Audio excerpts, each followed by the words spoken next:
Gaza വംശഹത്യക്കെതിരെ Mumbai Azad മൈതാനിയിൽ നടത്താൻ നിശ്ചയിച്ച ഐക്യദാർഢ്യ റാലിക്ക് മുംബൈ പോലീസ് അനുമതി നിഷേധിച്ചു. BJP ഭരിക്കുന്ന സംസ്ഥാനമല്ലേ ഇങ്ങനെ സംഭവിക്കാം. എന്നാൽ ഇതിനെതിരെ CPM സമർപ്പിച്ച ഹർജി തള്ളി ബോംബെ ഹൈക്കോടതി നടത്തിയ നിരീക്ഷണമാണ് അതിലേറെ കൗതുകം. നിങ്ങൾ ആയിരക്കണക്കിന് മൈലുകൾ അകലെയുള്ള കാര്യങ്ങൾ ശ്രദ്ധിക്കുന്നതിനു പകരം രാജ്യത്തെ പ്രശ്നങ്ങളിലേക്ക് ശ്രദ്ധ തിരിക്കൂ എന്നാണ് ഡിവിഷൻ ബെഞ്ച് പറഞ്ഞത്. രാജ്യത്തിൻ്റെ വിദേശ നയത്തിന് എതിരാണ് എന്നാണ് ഈ റാലിക്ക് അനുമതി നിഷേധിക്കാൻ കോടതി കണ്ടെത്തിയ കാരണം.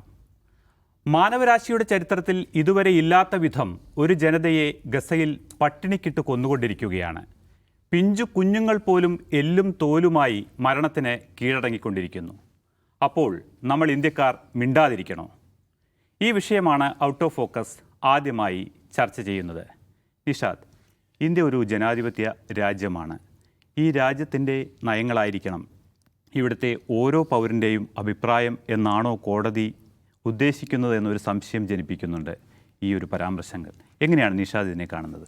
JP, ഒന്നാമത് ഇന്ത്യയുടെ നയങ്ങളെ മുൻനിർത്തിക്കൊണ്ടാണോ കോടതി ഇങ്ങനൊരു നിലപാടെടുത്തെന്ന് ചോദിച്ചാൽ അതിൽ പോലും വസ്തുതാപരമായ പ്രശ്നമുണ്ടെന്ന് കാണാം. ഒന്നാമത് പോലീസിന് ഒരു സ്ഥലത്ത് നമുക്കൊരു പ്രൊട്ടസ്റ്റ് സംഘടിപ്പിക്കാനോ ഒരു ഡെമോൺസ്ട്രേഷനോ നമ്മൾ അനുമതി ചോദിച്ചാൽ പോലീസ് അതിന് കാണുന്ന കാരണങ്ങൾ രാജ്യത്തിൻ്റെ നയവും അതുപോലുള്ള കാര്യങ്ങളെക്കാൾ ഉപരി ഒരു വലിയ തിരക്കേറിയ നഗരം, അല്ലെങ്കിൽ ഇപ്പോൾ സുരക്ഷാ കാരണങ്ങൾ, അങ്ങനെ എന്തെങ്കിലുമുള്ള സാങ്കേതികത്വം പറഞ്ഞാണ് പോലീസ് പലപ്പോഴും ഇതിനൊക്കെ അനുമതി നിഷേധിക്കുക. അപ്പോൾ പോലീസ് അനുമതി നിഷേധിക്കുന്നു. പോലീസിനൊരു കാരണം പറയാതെ നിഷേധിക്കാം. നിഷേധിച്ച ചരിത്രം എമ്പാടുമുണ്ട്. ഈ അടുത്ത കാലത്തും പല പരിപാടികളും പോലീസ് കാരണങ്ങളൊന്നും ഇല്ലാതെ നിഷേധിച്ചിട്ടുണ്ട്. അപ്പോൾ അത് ചൂണ്ടിക്കാണിച്ചുകൊണ്ട് കോടതിയിൽ ചെല്ലുമ്പോൾ കോടതി പരിശോധിക്കേണ്ടത് എന്താണ്? ജനാധിപത്യപരമായി സമരം ചെയ്യാനുള്ള അവകാശം എന്തുകൊണ്ട് നിഷേധിക്കുന്നു എന്നുള്ള ചോദ്യം ചോദിക്കേണ്ട കോടതി, അല്ലെങ്കിൽ ഈ ട്രാഫിക് എന്തെങ്കിലും ഇഷ്യൂ ഉണ്ടാകുമോ, അല്ലെങ്കിൽ സുരക്ഷാ പ്രശ്നം ഉണ്ടാകുമോ, ആളുകളുടെ ദൈനംദിന ജീവിതത്തെ ബാധിക്കുമോ പോലെയുള്ള കാര്യങ്ങൾ മാത്രം പരിശോധിക്കാൻ ബാധ്യതപ്പെട്ട ഒരു കോടതി അതിനപ്പുറം പോയിട്ട് നമ്മൾ ഈ ട്വിറ്റർ ഹാൻഡിലൊക്കെ കാണുന്ന സംഘപരിവാർ സ്വഭാവത്തിൽ വർത്തമാനം പറയുന്ന ഒരാളെ പോലെ അതിര് കവിഞ്ഞ പ്രയോഗങ്ങൾ നടത്തുകയാണ്. ഒന്നാമത് കോടതി പറയുന്നത് നിങ്ങൾ ഈ ചെയ്യുന്ന സമരത്തിൻ്റെ ഉദ്ദേശം എന്താണ്, ഈ സമരം ഇവിടെ ചെയ്യേണ്ടതാണോ പോലുള്ള ചോദ്യം ചോദിക്കുകയാണ്. കോടതി എന്താണ്, നേരത്തെ പറഞ്ഞ കോടതി എന്താണ് പരിഗണിക്കേണ്ടത്? ഒന്ന്, ഒരു കാര്യത്തിൻ്റെ ഒരു ലോജിക്കൽ വശം പരിശോധിക്കാം, നിയമപരമായ സംഗതികൾ പരിശോധിക്കാം, ഭരണഘടനാപരമായ വശങ്ങൾ പരിശോധിക്കാം. അതൊക്കെ പരിശോധിച്ചാലും നിലനിൽക്കാത്ത വാദങ്ങൾ കോടതി പറയുന്നു എന്നാണ് എനിക്കിതിനകത്ത് തോന്നുന്നൊരു കാര്യം. ഇന്ത്യൻ ഭരണഘടന തന്നെ അതിൻ്റെ ആർട്ടിക്കിൾ 91A പ്രകാരം പ്രതിഷേധിക്കാനുള്ള അവകാശം എടുത്തുയർത്തി പറയുന്നുണ്ട്. അത് ഏതൊക്കെ വിഷയങ്ങളിൽ പ്രതിഷേധിക്കണം, ഏതിൽ പ്രതിഷേധിച്ചുകൂടാ എന്ന് തീരുമാനിക്കേണ്ടത് കോടതിയല്ല. പ്രതിഷേധിക്കാൻ എന്ന് വെച്ചാൽ രാജ്യസുരക്ഷ പോലെയുള്ള വലിയ വിഷയങ്ങളെ മാറ്റി നിർത്തിയാൽ ബാക്കി ലോകത്തെവിടെയുമുള്ള മനുഷ്യാവകാശ പ്രശ്നങ്ങളെക്കുറിച്ച് പ്രതിഷേധിക്കാനുള്ള അവകാശം ഈ രാജ്യത്ത് ഭരണഘടനാപരമായി ഒരു പൗരനുണ്ട്. അപ്പോൾ ഭരണഘടന നോക്കിയാലും നിയമം നോക്കിയാലും യുക്തി നോക്കിയാലും എല്ലാം കോടതി പറഞ്ഞ ഈ കാര്യം നിലനിൽക്കുന്ന ഒന്നല്ല. രണ്ടാമത്തേത്, നിങ്ങൾ ഈ സമരം ചെയ്യുമ്പോൾ നിങ്ങൾ രാജ്യത്തിൻ്റെ താല്പര്യങ്ങളെയും രാജ്യത്തിൻ്റെ നയങ്ങളെയും ഡിസ്റ്റർബ് ചെയ്യുന്നു എന്നുള്ളൊരു ചോദ്യമാണ് കോടതി ചോദിക്കുന്നത്. അത് കേൾക്കുമ്പോൾ എല്ലാവർക്കും അങ്ങനെ തോന്നും. അപ്പോൾ ഈ ഗസയുമായി ബന്ധപ്പെട്ട പ്രശ്നത്തിൽ നമ്മൾ ഇസ്രയേലിൻ്റെ കൂടെയാണ് എന്ന ഒരു വലിയ ആഖ്യാനം കുറേ കാലമായി ഇവിടെ സൃഷ്ടിക്കപ്പെട്ടിട്ടുണ്ട്. ഒക്ടോബർ 7 ശേഷം പ്രത്യേകമായിട്ടും നരേന്ദ്രമോദി BJP അഡ്മിനിസ്ട്രേഷൻ വന്നതിന് ശേഷം നമ്മൾ ഇസ്രയേൽ തമ്മിൽ ബായ് ആണ്, ഇസ്രയേലിൻ്റെ അപ്പുറത്തുള്ള ഫലസ്തീൻ നമ്മുടെ ശത്രുരാജ്യവും നമ്മൾക്ക് അവരെതിരുമാണ് എന്ന നില ഇവിടെ കാര്യമായി പ്രചരിപ്പിക്കുന്നുണ്ട്. എന്നാൽ എന്താണ് വസ്തുത? ഇന്ത്യ ഒരു രാജ്യമായി മാറ്റപ്പെട്ടത് മുതൽ ഇങ്ങോട്ടുള്ള കാലത്തെ ചരിത്രമെടുത്ത് പരിശോധിച്ചാൽ ഇന്ത്യയുടെ നയം എന്ന് പറഞ്ഞാൽ സ്വതന്ത്ര ഫലസ്തീൻ രാഷ്ട്രം, അവരുടെ മനുഷ്യാവകാശം എന്നിവയെ മുൻനിർത്തിയുള്ളതാണ്. അത് ഏറ്റവും അവസാനം വരെ നമ്മൾ ലോകവേദികളിൽ ആവർത്തിച്ച് പറഞ്ഞിട്ടുള്ള ഒന്നാണ്. നമ്മൾ ഭീകരത പോലുള്ള കാര്യങ്ങളെക്കുറിച്ചൊക്കെ പറയുമ്പോഴും ഫലസ്തീൻ സ്റ്റേറ്റ്, ഫലസ്തീനിലെ മനുഷ്യരുടെ മനുഷ്യാവകാശം, അവരുടെ പൗരാവകാശം പോലുള്ള കാര്യങ്ങൾക്കകത്ത് വിട്ടുവീഴ്ചയില്ലാത്ത നിലപാടാണെന്ന് പറഞ്ഞ് പ്രോ ഫലസ്തീൻ നിലപാടുള്ള ലോകത്തെ പ്രധാനപ്പെട്ട രാജ്യങ്ങളിലൊന്നാണ് ഇപ്പോഴും. അത് പ്രയോഗതലത്തിൽ നമ്മൾ എന്തുമാത്രം എക്സ്പ്രസ് ചെയ്യുന്നുണ്ടെന്ന് ചോദിച്ചാൽ അതിനകത്ത് പലതരം തർക്കങ്ങളുടെ സാധ്യതയുള്ളപ്പോഴും ഇന്ത്യയുടെ നയം, അടിസ്ഥാന നയം ഫലസ്തീന് അനുകൂലമാണ്. അങ്ങനെ ഇരിക്കെ എങ്ങനെയാണ് ഇന്ത്യയിലൊരു കോടതി ഇന്ത്യയുടെ വിദേശകാര്യ നയത്തെ ഡിസ്റ്റർബ് ചെയ്യുന്ന, ഭംഗം ഉണ്ടാക്കുന്ന, അസ്വസ്ഥമാക്കുന്ന നിലപാട് നിങ്ങൾ സ്വീകരിക്കുന്നു എന്ന് പറയുന്നതിൻ്റെ യുക്തി എന്താണ്? അപ്പോൾ കോടതിയെ സ്വാധീനിച്ചിട്ടുള്ള സംഗതി എന്താണ്? ഇവർ സമരം ചെയ്യുന്നു. ആർക്ക് വേണ്ടി സമരം ചെയ്യുന്നു? ഗസയിലെ മനുഷ്യർക്ക് വേണ്ടി സമരം ചെയ്യുന്നു, ഫലസ്തീന് വേണ്ടി സമരം ചെയ്യുന്നു. അപ്പോൾ ട്വിറ്ററിലും ഫേസ്ബുക്കിലൊക്കെ നോക്കുമ്പോൾ അങ്ങനെയല്ലോ കാണുന്നത്. ഒക്ടോബർ 7 ഹമാസ് എന്നൊക്കെയാണ് കാണുന്നത്. ഇസ്രായേൽ ആവട്ടെ നമ്മുടെ സുഹൃത്ത് രാജ്യം, പ്രതിരോധ രംഗത്ത് പോലും നമ്മളിതാ ഇപ്പം മെച്ചപ്പെട്ട ബന്ധങ്ങൾ അവരോട്ട് ഉണ്ടാക്കാൻ പോകുന്നു. നമ്മളവിടെ നിന്ന് കൂടുതൽ ആയുധങ്ങൾ വാങ്ങിക്കുന്നു. നമ്മളവിടെ നിന്ന് ചാര കണ്ണുകളുടെ സോഫ്റ്റ്വെയറൊക്കെ പെഗാസസ് ഒക്കെ വാങ്ങിക്കുന്നു. അപ്പോൾ അവരും നമ്മളും തമ്മിലാണ് ബന്ധം. മറ്റേത് നമ്മളുമായിട്ട് ബന്ധമില്ലാത്ത വേറെ ഏതോ ഭീകര രാജ്യമാണെന്നുള്ള ട്വിറ്ററോ ഫേസ്ബുക്കോ വായിച്ച ഒരാൾ പറയുന്ന പരിമിതജ്ഞാനമുള്ള ഒരു നിരീക്ഷണമാണ് കോടതിയുടെ ഭാഗത്ത് നിന്ന് വന്നത് എന്ന് കാണണം. രണ്ടാമത് കോടതി എന്താണ് പറയുന്നത്? ഏതൊക്കെ വിഷയങ്ങളിൽ കേരളത്തിൽ ഇന്ത്യയിലെ മനുഷ്യർ പ്രതിഷേധിക്കണം എന്ന് പറയുന്നത് കോടതി അതിനകത്തൊരു ലിമിറ്റ് കൊണ്ടുവരികയാണ്. ഇന്ന വിഷയങ്ങളിലെ പ്രതികരിക്കാൻ പാടുള്ളൂ, ഈ വിഷയങ്ങളിൽ പ്രതിഷേധിക്കരുത്. ആമസോൺ കാർഡുകൾക്ക് തീ പിടിച്ചോ ബ്രസീൽ എംബസിക്ക് മുമ്പിൽ സമരം നടത്തിയ ഡിവൈഎഫ്ഐക്കാരെ നമുക്കറിയാം. വേറെ ഏതെല്ലാം വിദേശ വിഷയങ്ങളിൽ നമ്മൾ അഭിപ്രായം പറഞ്ഞിട്ടുണ്ട്. നമ്മുടെ രാജ്യം തന്നെയും വേറെ ഏതെല്ലാം വിദേശ വിഷയങ്ങൾക്കകത്ത് ഇടപെടാൻ പോയിട്ടുണ്ട്.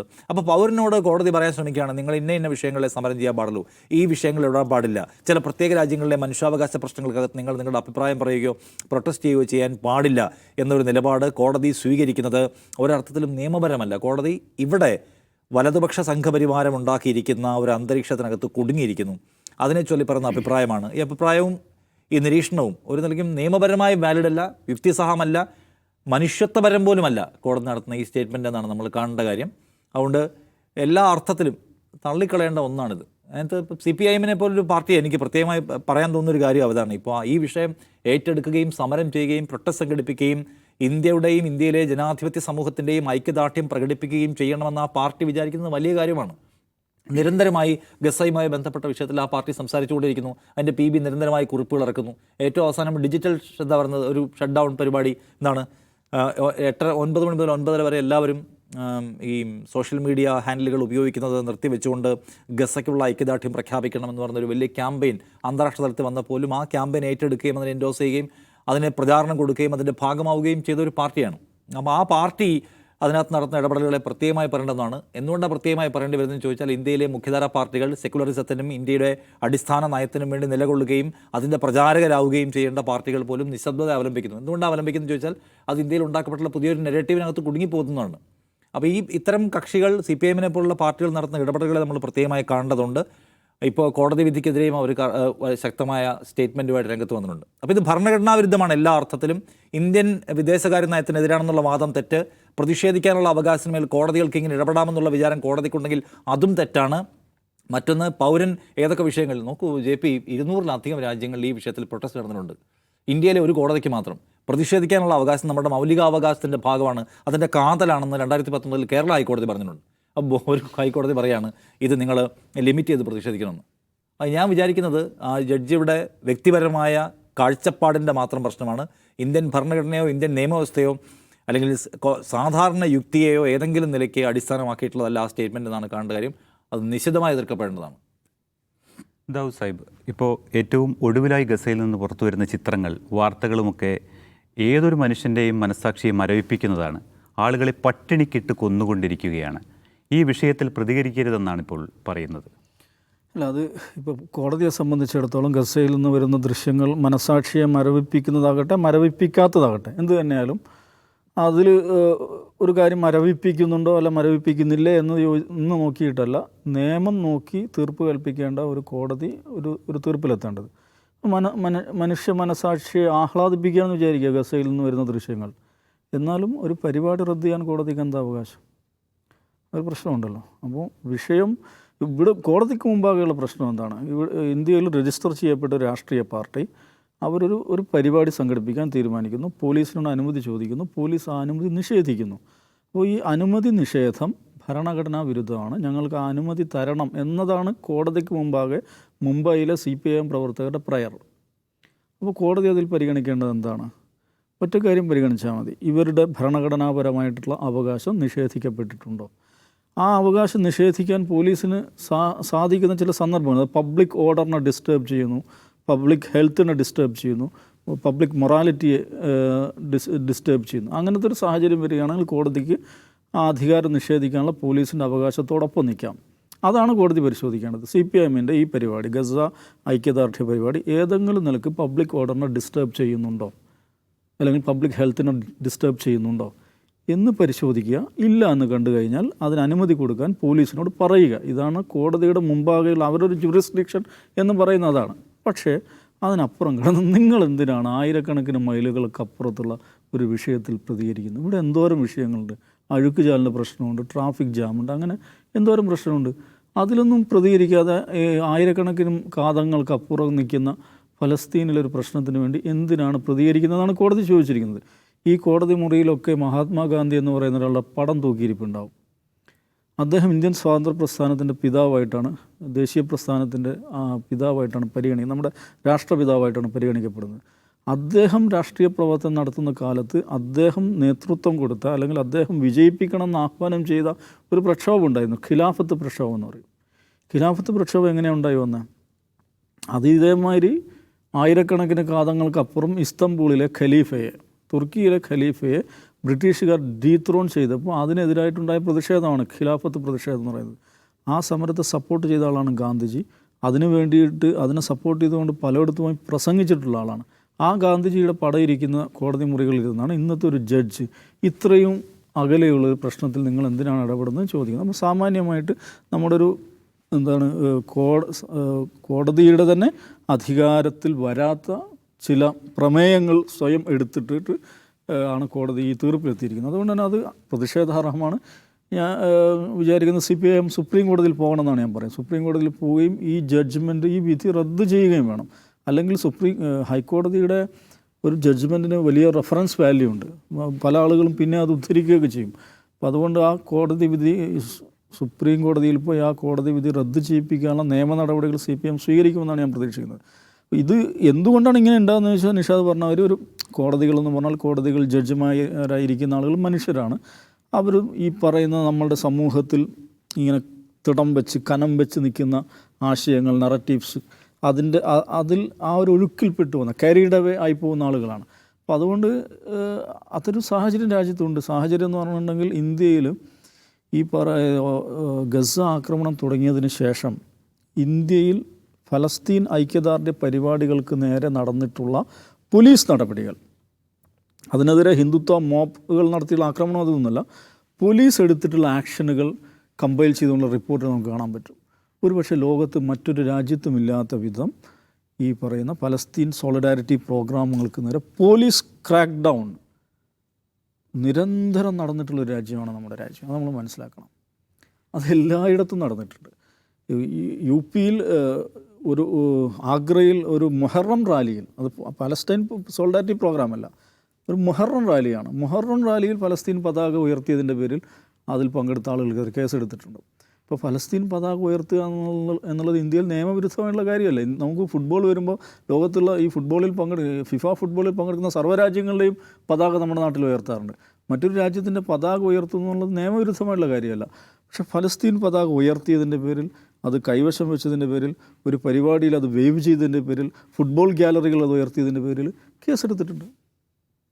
ഇന്ത്യയിലെമ്പാടും കേസെടുത്തിട്ടുണ്ട്. ഫലസ്തീൻ അനുകൂല പ്രകടനം നടത്തിയതിൻ്റെ പേരിൽ കേസെടുത്തിട്ടുണ്ട്.